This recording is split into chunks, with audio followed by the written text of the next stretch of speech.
we start.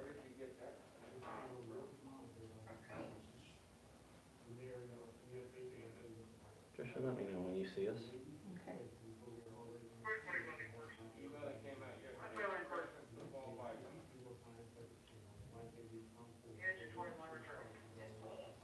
Nothing.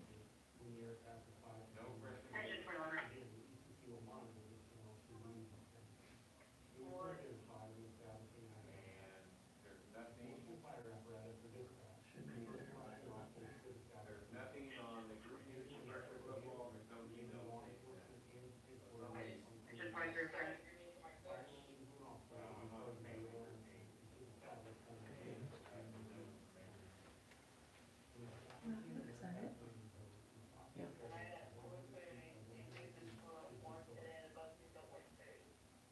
Yeah. Only one in.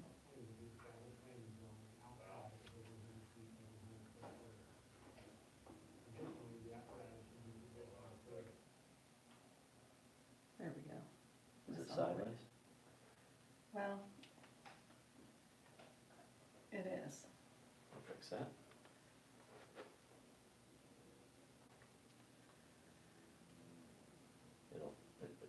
Probably a lag here. Give it just a second and it'll flip. When it flips, we'll go ahead and start.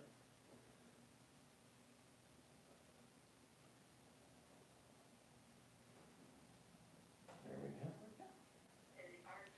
go. We good to go? All right. All right. Well, hello to everybody that may be out there watching us right now. My name is Firefighter Dan. I work here at Fire Station 45 in Overland Park.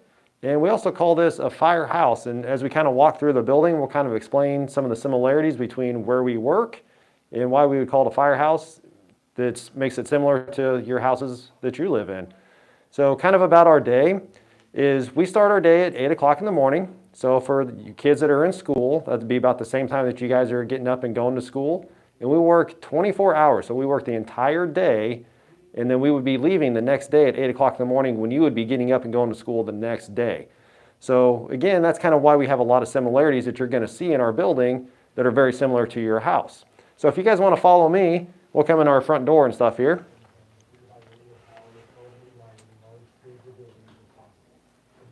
So part of our job requires us documenting after we run calls. So we run calls from fires to EMS calls where we take care of people that are sick. And this is Captain Gant. So he is the officer on our truck. And you can see Captain Gant is busy working on the computers, watching some training videos and stuff right now. So we do lots of training because we try to stay up to speed, try to stay educated on all the important parts of our job. So right now, Captain Gant is watching some training videos about how to safely land helicopters if we had to use a helicopter transport in our city. So if you want to continue following me, we just have lots more offices here. So in our station, we also have an ambulance crew. So this would be the ambulance crew's office. They're not currently in the station right now. They're out and about.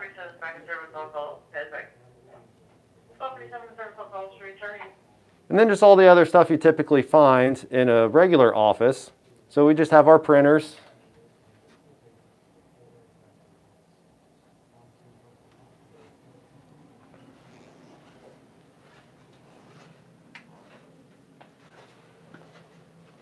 And then we have our shift office over here. So lots more computers. And this is where all the other firefighters that are on shift would be able to complete reports after we run calls. And then we can watch some more training videos as well so we can stay educated on all the things that we need to. So to show you some of the similarities, which it's a fire station, it's a firehouse, so it might be a little bit bigger than what you have at home, but we have a big kitchen table. Because at our station, we have 6 of us that work here. There would be 4 of us on our fire truck, and there's 2 that work on the ambulance. So some of you might have big families that have 6 people. You kind of need a big kitchen table. So we have a big kitchen table. So we have lots of places for everybody to sit and eat. And then this is our kitchen area. And we have Firefighter Dan who's busy starting to cut up some vegetables and stuff so we can start doing some meal prep. So what we usually do is the 6 of us all put in a little bit of money. We'll go to the grocery store, we buy our meals for the day, and we do lunch and dinner. And we usually take turns cooking, so that way, and we always try to help out each other. We try to eat pretty healthy, because we try to stay in shape so we can do our jobs, because sometimes our job can be pretty physically demanding and we need to be able to function and do everything we need to do out there in the fire scenes. So something that's a little bit different is you can see that we have 3 refrigerators, because we have 3 different shifts that work here in the same fire station. So it's kind of telling you guys out there, we start our day at 8 o'clock in the morning, would leave at 8 o'clock the next day, and another shift would come in and they would start their day and work 24 hours. So this is our fridge, because we're on A shift, and then we have our B shift and our C shift. And then we also have 3 pantries to help store our food. And then we have our range, our ovens, our kitchen sinks, and everything else in here, all of our appliances. So something we have that accidentally got left out is there's a lighter that's out here. So it kind of brings us up to one of our important safety things. So for all the younger kids that are out there, this is something, if you were to come across this, if you're out at a park, a playground, or maybe even at school or at home, and you saw lighters or matches that are out, that's something that we don't want you guys to play with.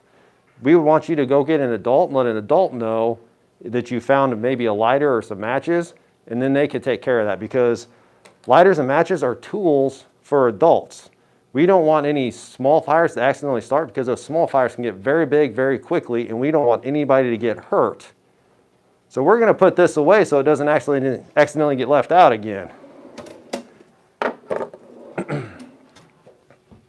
Other thing we want to talk about too is just a little bit of cooking safety for some of the younger kids that might be out there. We don't ever want to leave our pots and pans on top of the stove, because if there's any leftover food or anything else that could be in there, that could catch on fire. There could be grease fires and stuff. So we always want to take our pots and pans and let our parents know that we need to put those away. So we're going to take those off of the range and stuff right now. Because again, we don't want to take any chances with any possible fire starting, because those small fires can get very big very quickly. So this is our kitchen areas. You can kind of see again, we just have kind of all the normal things, our sinks, dishwashers, all of our cabinets, our coffee pots, which, you know, maybe mom and dad drink some coffee out there, all of our microwaves. So just kind of a big kitchen compared to what you might have at home. So if you follow me, come over this way.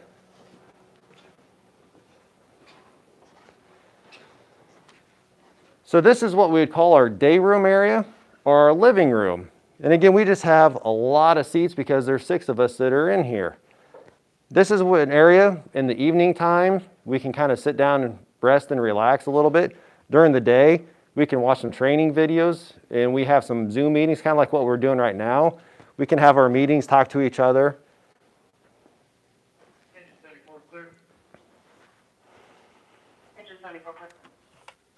And here we have one of our smoke detectors. So I want to talk to you guys about your smoke detectors just a little bit.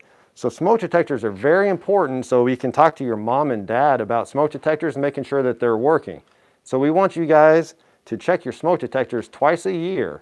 So you probably hear about in the news and maybe in school about daylight savings time. So that happens twice a year, in the spring and in the fall. And so actually the fall daylight savings time is going to be coming up here in the next few weeks.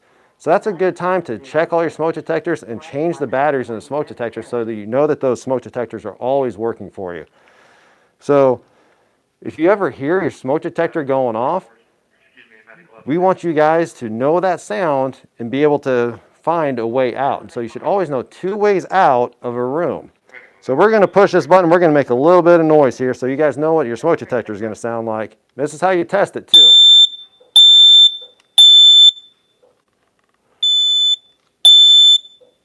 So that's the sound your smoke detectors are going to make. And so if you hear that sound, you know there's trouble somewhere.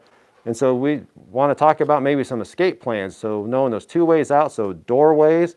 We have windows here in this room as well. So we can kind of show you these windows. So a door might be blocked by fire or smoke, and you can't go out that way. So you might want to go out a window in your living room, kitchen area, or maybe even your bedroom. So knowing those 2 ways out, doesn't always have to be a door, could also be a window. So we're going to set that guy back down.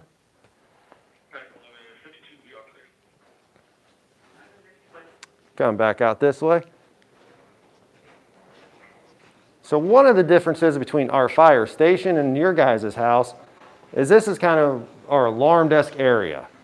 So we have some of our different computer screens so we can look up some calls that are happening. We have some radios that are here so we can hear the dispatch center. So we have our dispatch center that receives those calls. They determine what type of call it is, if it's like a fire call or an ambulance call, and then they figure out the location of that call, and they send the appropriate and the closest trucks and the ambulances. So part of another important thing that we have to do is we have to know where we're going and where that location is. So we have all of our maps and stuff here. So we have our maps of the city so we can find out where we're going.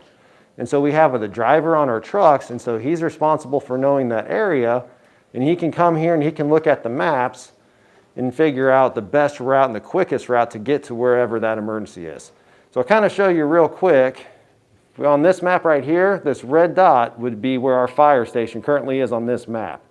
And so we have our highways that run here and all these other main roads that run through here there.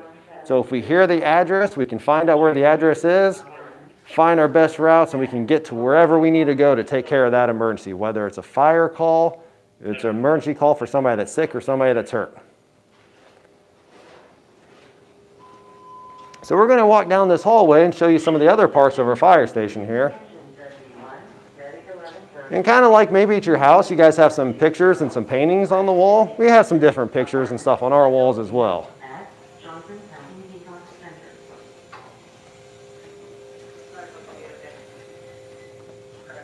So part of our job requires us to stay in shape and take care of our bodies. So we have our workout facility here.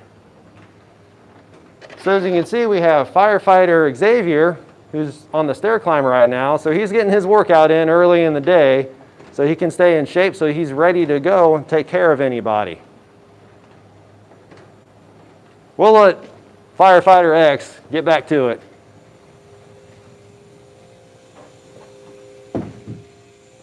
All right, if you follow me, we'll kind of show you where our bunk room area. So turn on a couple lights here. So we have our bathrooms, and these would be our individual rooms that we have in our houses, or kind of like what you have in your house.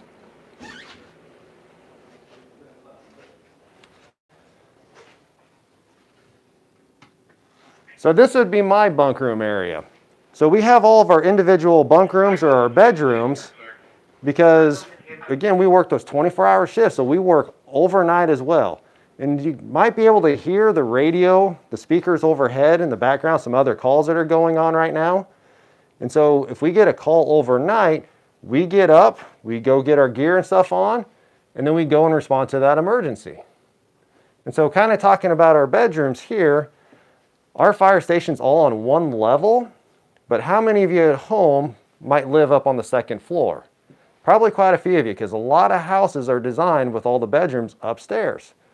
So if there's ever a fire, an emergency in your house, you may not be able to go out your bedroom door. You might have to go out your bedroom window. And that's okay, because on all of our fire trucks, we have big ladders. So if you couldn't go out your bedroom door, you could get some blankets, pillows, stuffed animals, toys, and you could throw all those toys and stuff out at your window. And then when we do our search around the house, when we get there, we're going to see all that stuff, and we have our big ladders that would be able to get out and get you out of your bedroom window if there was an emergency and you couldn't go out your bedroom door. So that's why we talk about knowing those two ways out. There's always two ways out of a room. Got your door, and then you also have your windows. So don't forget about that part of it. So now we'll get on to kind of some of the exciting stuff.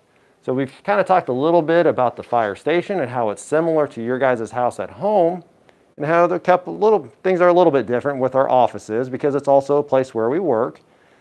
And now we'll show you some of the equipment that we use when we're out at work. So we'll come out to the Bay Area, we'll show you the trucks, some of our gear that we use that helps keeps us safe.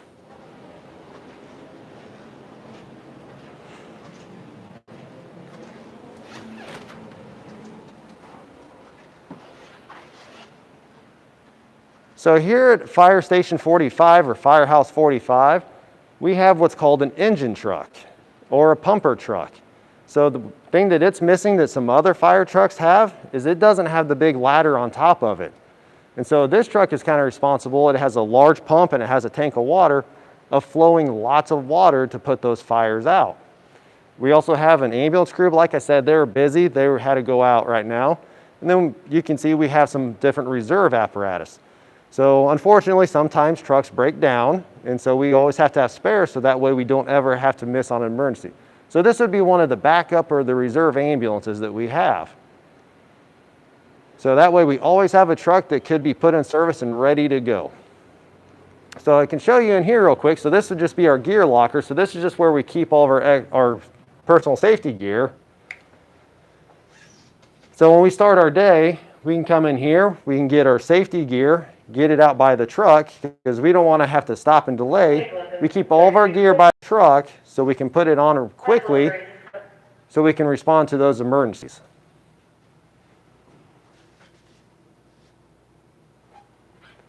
And we'll show you our gear a little bit closer detail here in just a moment.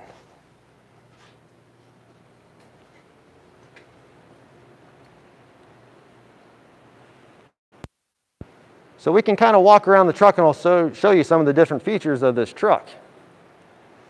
So in the fire department, we always work together as a team. So you saw Captain Gant, who was there in the office, and he was busy working. So I'll show you where Captain Gant would ride. So you can see he has his gear set up here on the truck. And if we were to get a fire call, we could put all of our gear on, we would get on the truck, and then we could respond to that emergency. And so part of Captain Gant, the officer's job, is he has this computer screen which has all the maps on it as well. So he can see the call that we're going to, get some information about that call, pull up some of the maps. So I can do that for you real quick.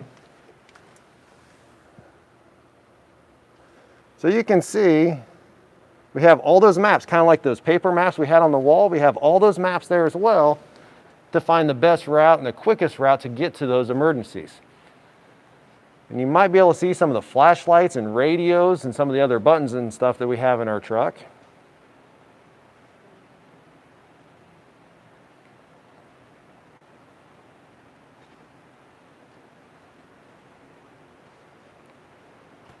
And I'll show you where I'm riding and kind of explain what my job today is.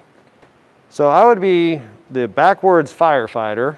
So this would be all my gear, and you can see how I have my boots and my pants and everything set up on the floor so I can step right into my gear, put my gear on, and get ready to go. So my seat would be right back here. So I'll move my stuff out of the way for just a second, and I'll let Jason get over here and kind of show you this part of the compartment of our truck. So we have lots more flashlights and lots more of equipment set up right now. We have our imaging cameras that can help us see through the smoke. And we can do a cool little experiment here in just a second with that imaging camera. Hopefully it works on live TV. We'll see.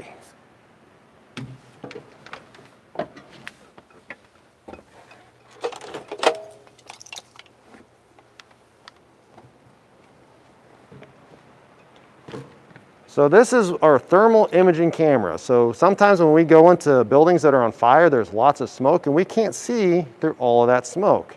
So what this special piece of equipment does is it senses the different temperatures and allows us to be able to see through that smoke. So what I'm going to show you, just the side of the truck right now.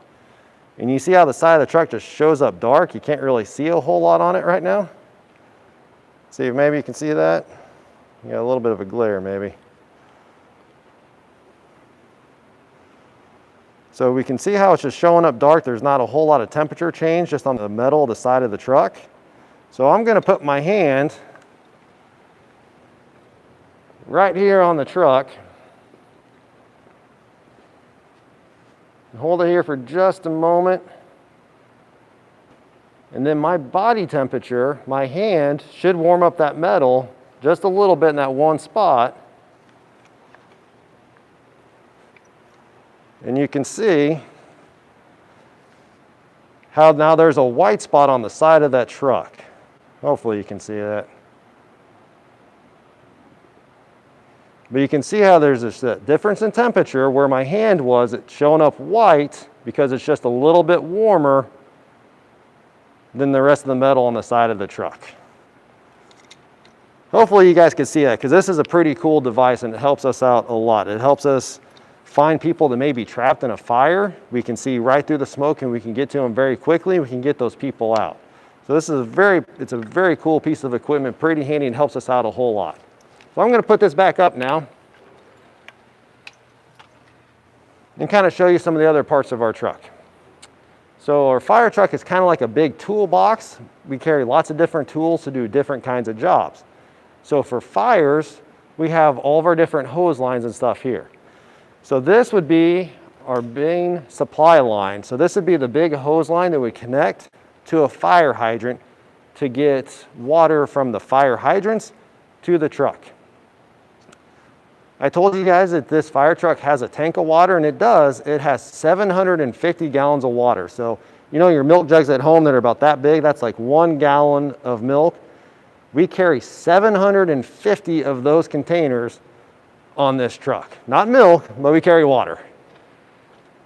That sounds like a whole lot, but out of some of these different hose lines, we can spray a couple 100 gallons of water a minute. So the tank water that we have on the truck only lasts us a couple minutes, and that's not always enough to put the fire out.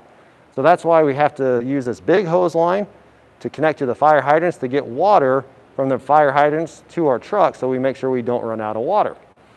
So depending on the size of fire, we have different hose lines. So you can see some of these hose lines up here are just a little bit smaller.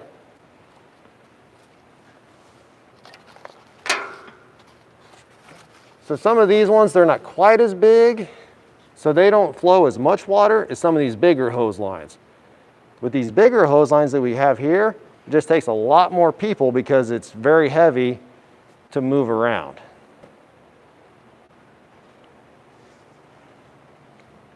So I'll show you some of the other tools that we carry. So in this compartment here is we carry lots of our EMS equipment. EMS is emergency medical service, and that's when we get calls to go take care of people that may be sick or hurt. Sometimes people have trouble breathing. Sometimes people fall down, they break arms or legs, and we go and we can take care of all that stuff. So we carry different medicines in here, and we carry things that are IVs, which are kind of like shots. And I know people don't like getting shots, but sometimes we need them to keep us healthy. So we can do the same thing with those IVs, and that's how we can give some of those medications to take care of people and make them better. And then you can see down here we have more hoses. So these are the hoses that we could take, because fires sometimes happen in buildings that are really tall, and the hoses that are connected to the truck don't make it that far.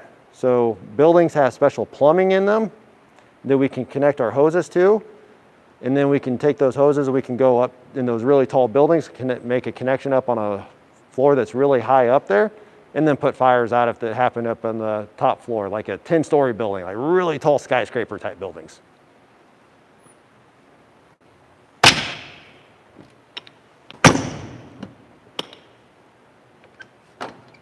Sometimes there's fires that are small and they don't need a whole lot of water, so we have some different fire extinguishers. So this is just a 2.5 gallon water fire extinguisher to put just like really small fires. So we have those there.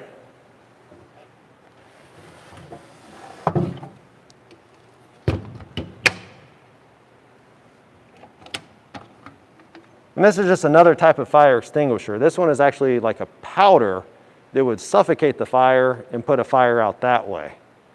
And so if there was like electrical fires or some other types of like grease fires, this would be the type of extinguisher that we'd want to use on something like that.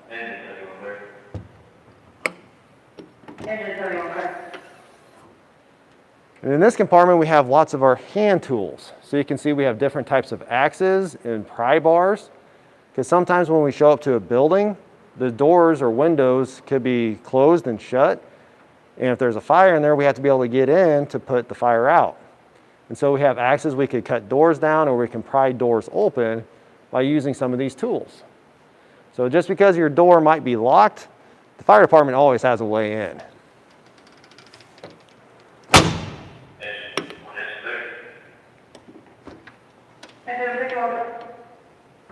So in this compartment here is what we would call our extrication equipment.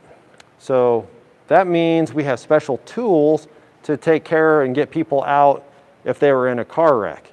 Sometimes accidents happen, and people get in car accidents and their cars are damaged, so they can't open up their doors.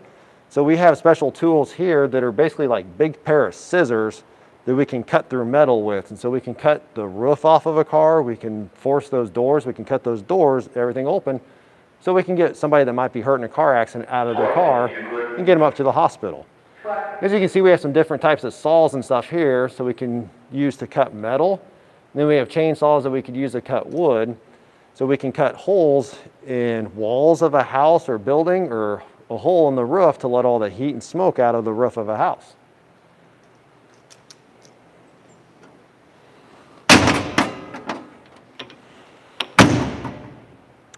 Now I'll show you guys something here on our truck that we advertise as well. If you see this number here, it says dial 911. So hopefully everybody knows that they can call 911 for emergencies, and it's for emergencies only. So if you ever need the police department, if you ever needed an ambulance, or if you ever needed the fire department, you call 911. And for some of the younger kids that might be out there watching stuff right now, it's also a good idea to learn your address, because that's going to be one of those questions that the dispatchers are going to ask you. They need to know where to send all the help to you. So if you know your address, that makes it a lot easier for them. You don't always need to know your address, because we do have some locating devices from your phone lines, but it makes it a lot easier if you know your address. You can tell us exactly where to go. We can get there a lot quicker to help people. So remember, call 911 for emergencies only. If you need the police department, fire department, or an ambulance, call 911. So on the back of our truck, that's another supply line. So that's another hose line that we can connect to all of our fire hydrants. We just carry a lot of it. We carry 1,000 feet of hose line on our truck.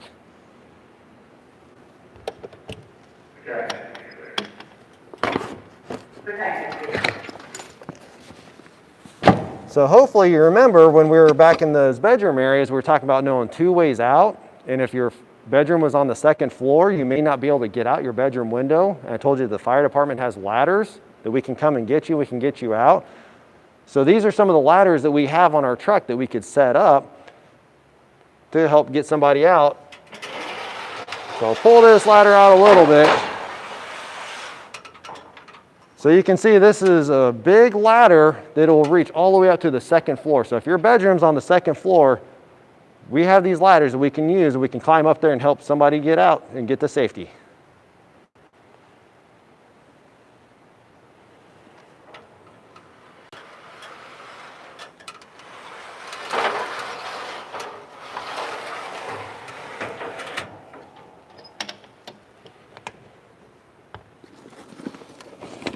I'll show you back here real quick. So in this back compartment, again, like I was telling you, a fire truck's just a big toolbox. It just has compartments everywhere and all sorts of different tools. So we just have another saw here, and we have a big fan, and we'd use our fan to help push all the smoke out of a building, because we don't want that smoke in there, because that smoke is dangerous, and we don't like to breathe any of that smoke.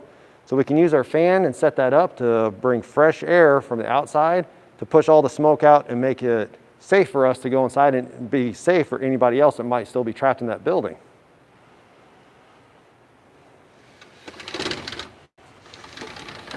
And we'll put that back on the truck here in just a little bit.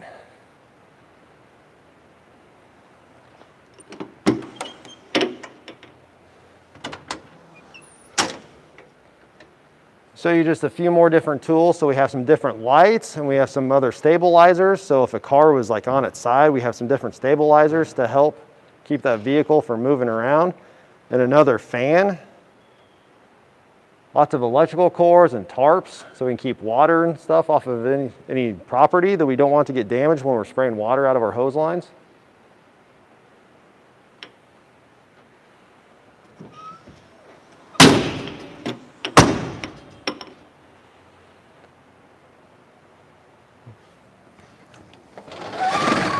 So this is what we call our pump panel.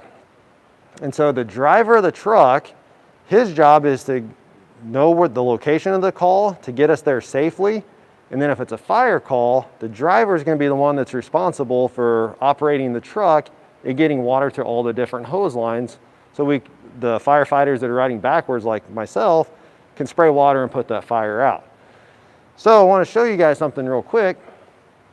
You can see we have some different colored hoses here. We have a red hose and a blue hose here. Sometimes it can be kind of busy and chaotic on a fire scene, and so we try to make things as simple as possible for ourselves. And so if I was to take this red hose line and take it off the truck and I want to spray water out of that red hose line, we can come and look at all these different levers and stuff here to send water to different valves and different hoses on the truck. If I want water out of that red hose, I know I can come right here and I can open up this lever and I can get water out of that red hose. And the same thing with the blue one. We have the blue hose on the side of the truck. If I want water out of the blue hose line, I can go right here and open up this lever and get water from there. Because you can see it's kind of busy and there's lots of different controls and buttons over here.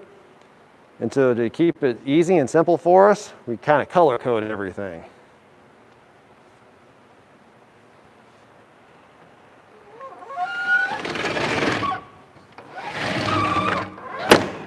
All right.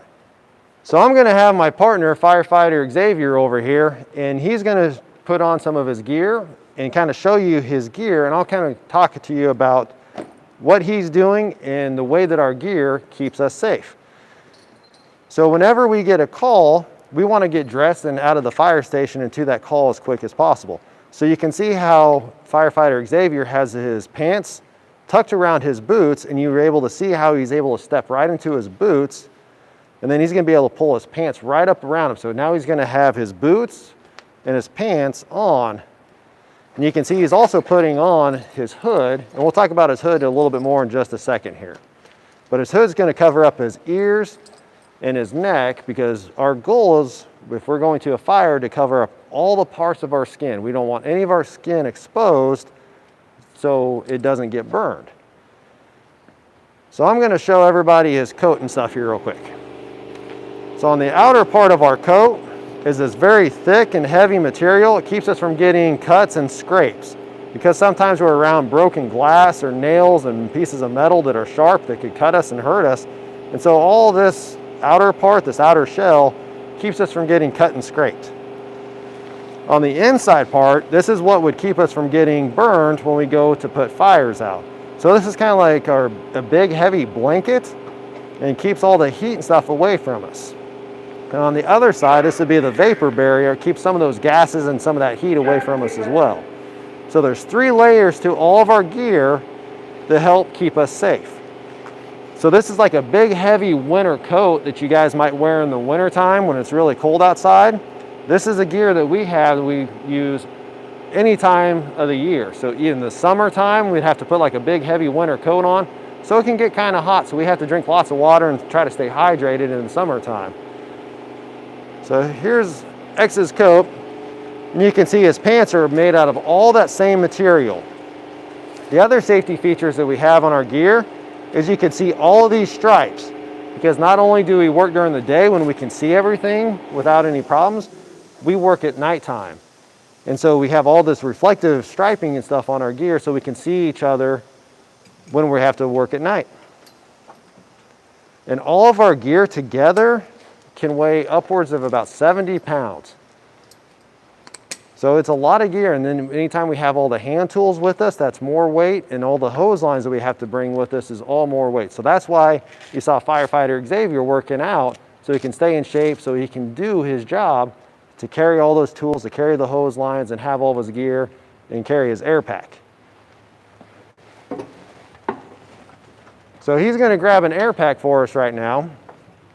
And our air pack is our work backpack. So some of you that might be in school right now probably have a backpack that you bring to school with you. So this is our work backpack. So our work backpack weighs about 30 pounds though, so probably quite a bit heavier than your guys's. As you can see, ours are kind of built into our seats so we can put them on as we're going to the call. And what our work backpack, what our air pack is doing for us is all the air that we're breathing right now is compressed into that bottle that he has on his back right now. Because when we go into a building that's on fire or a house that's on fire, we don't want to breathe in any of that smoke. And so we have to take all of our own air with us. And so you can see firefighter Xavier's putting on his face mask because he has to get all that air from his backpack, from his air pack, to his face now. So he's putting on his face piece, and then he's going to clip in his regulator, and you'll be able to hear some kind of funny noises and stuff. And so part of the reason why we do this as well is we saw firefighter Xavier, and he was just kind of a normal guy. He looks a lot different now. And so we don't want anybody out there to be scared of us when they see us in all this gear. And as you can see, he had his hood on, and it was covering up his ears and his neck, and now his face piece is covering up his face. His boots and his pants and his jacket are covering up the rest of his body. And now he's almost ready to go in and be able to put a fire out. He's got one last thing to cover up, so we want to cover up our hands. So that's why we have our special gloves that have lots of that insulation and that tough material, same thing as our coats and our pants, to keep us safe. Keeps us from getting burned and keeps us from getting cuts. So now we have firefighter Xavier, who's in all of his safety gear, and he'd be ready to go. And something else that firefighter Xavier has is he has a flashlight. Because again, it can be really dark, and we work at nighttime, and smoke makes it really dark, so we want to be able to see where we're going. And I told you he's going to sound kind of funny. You can hear all that air that he's breathing in from his SCBA right here. So hopefully now that we saw firefighter Xavier, saw him in his regular clothes after he's working out, now we see him in all of his safety gear, it's nothing to be scared of. So if you see a firefighter is dressed like this, we're there to help you guys. All right, we'll let firefighter Xavier get out of all of his stuff because it gets kind of hot in all that gear. We'll show you around the rest of the truck here. 3501 West 95th Street, apartment 226 at the... So this is the driver's seat. So this is firefighter Xavier's job. So he's the driver of our truck today. So we have some of our switches here we can turn on, and we can show you some of our emergency lights.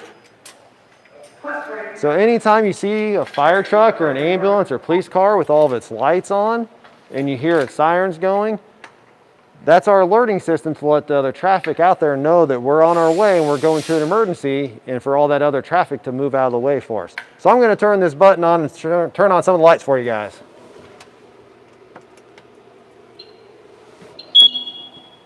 So we can kind of walk around the front and we can see all of those lights.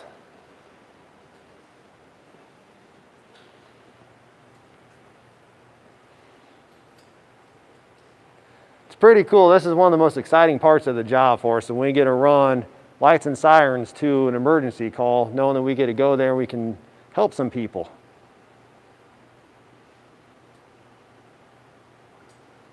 And one of the other cool things about this particular station is we have an old antique fire truck.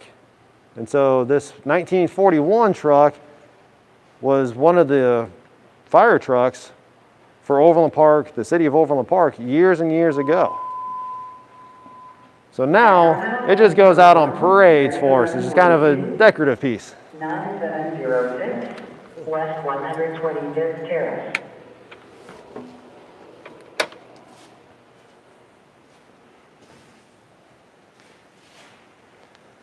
So this one's a pretty cool old truck.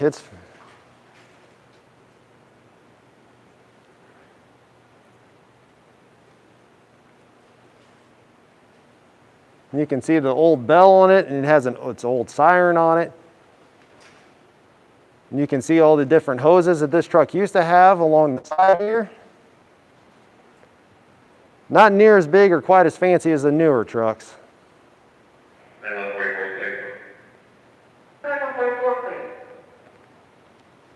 So we have one more truck we can show you guys.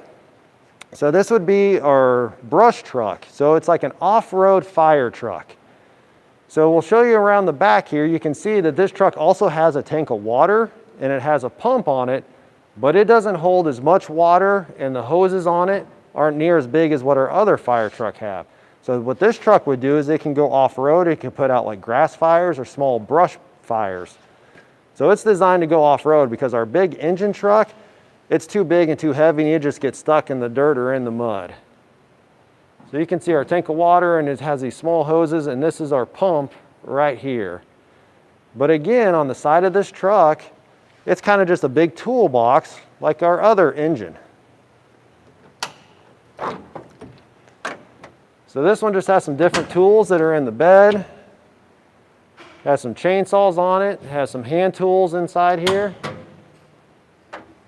Has some rope. And on this truck, we also carry some EMS equipment as well.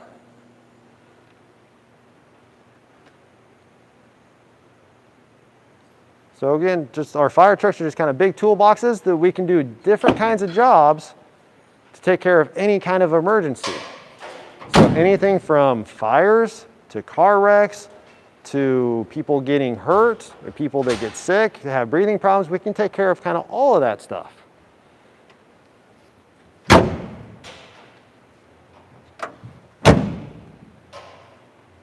All right.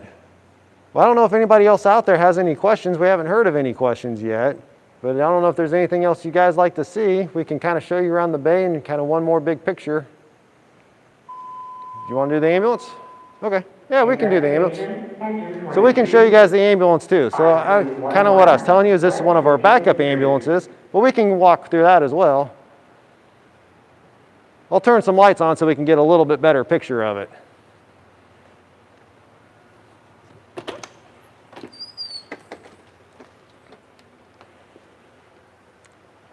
So an ambulance is designed to take people to the hospital. So anybody that gets sick or hurt, we can take them up to the hospital. So this would be our cot that we can put somebody on to take them up to the hospital. And then we'll show you around some of these compartments here.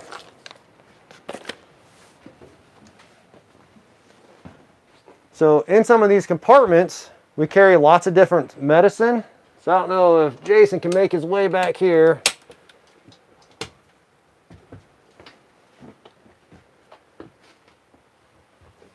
So I kind of talked to you, mentioned about some of the IVs, kind of like those shots that we have to give people so we can give them medicine to make them better. I know they don't feel good, but it's kind of one of those things that we have to do when you go to the doctor. You have to get those shots to keep you healthy. We carry all these different medicines to do the same thing, to keep people healthy and to make them better. Somebody asked if you go to the nearest hospital or if they have to go to certain hospitals. Well, that's actually a very good question, and the answer is it depends. Depends on what type of emergency it is. Sometimes people get hurt, and that's what we would call trauma. And there's special hospitals that are designated trauma centers, and we would take people to those special hospitals that have special doctors and nurses to take care of those trauma patients. If somebody's really sick and it's a medical problem, like if they're having chest pain or like difficulty breathing, we can take them to the closest hospital. If it's something where somebody's sick but they're not that sick and they want to go to a specific hospital, we can take them to that. So that's kind of a long answer for it depends. So that's some of the medicines that we carry. And kind of up here, the way our ambulance is designed, so a person would sit with their head here on the bed. And if we needed to take care of somebody that's having trouble breathing, we would want to manage their airway. So we have masks that we could put on them to help them breathe. And so we keep all of our airway stuff up here so that we can be at their head and we can help manage that patient. So we have these special masks that we have. I'll pull one of these out here.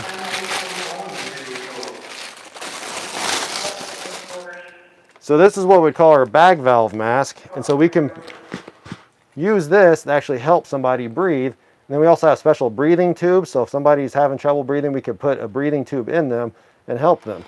Then we squeeze that and we can give them 100% oxygen to help them out. So that's kind of the way our ambulance is designed. So that way their head's here, we can manage all that stuff, still be sitting, since we're going to be moving down a bumpy road, and have our seatbelts on and take care of the patient. We also have our radios here. So this would be how we would talk to the hospitals. So that way we can give them a heads up and let them know that we're taking somebody to them and kind of what's going on with that patient so they can have some special doctors and nurses and stuff ready to go to help take care of that patient.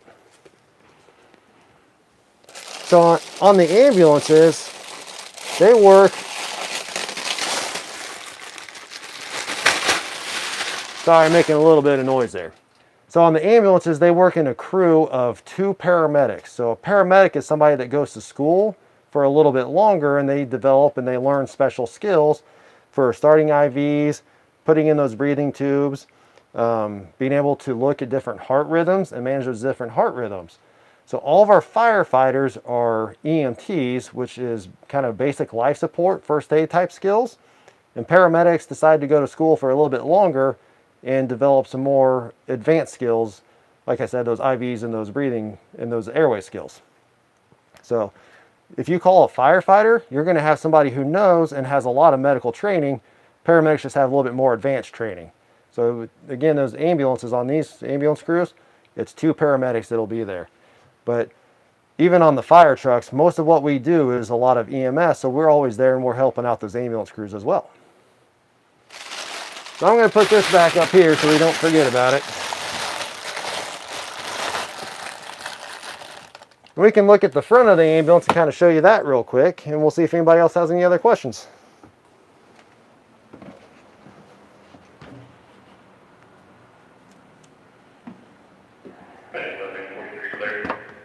Medic 1143 clear. So kind of the same as the fire truck, you can see we have this computer screen. So it's the same as the one on the fire truck, so you can see the different types of calls that show up there, and it has all the maps as well on there. And you can see their radios and their control panel that controls all their sirens and all their emergency lights.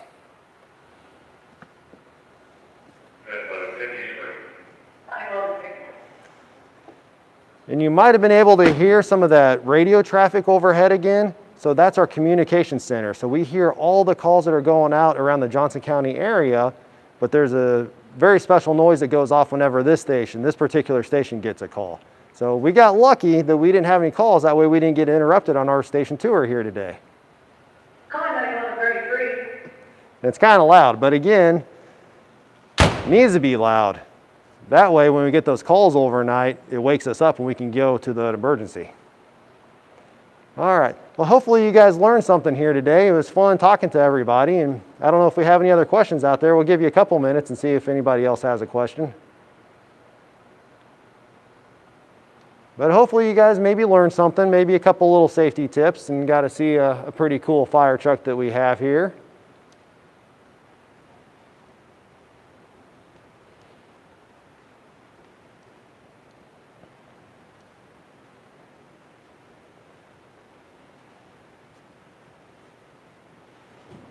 All right, we'll get you one more picture of our truck and stuff here. Tom Kerrigan says, stay safe, but thank you. All right, well, thank you very much. We appreciate that. We always do our best to stay safe. All right, bye, guys. Hopefully everybody learned something. Have a good day.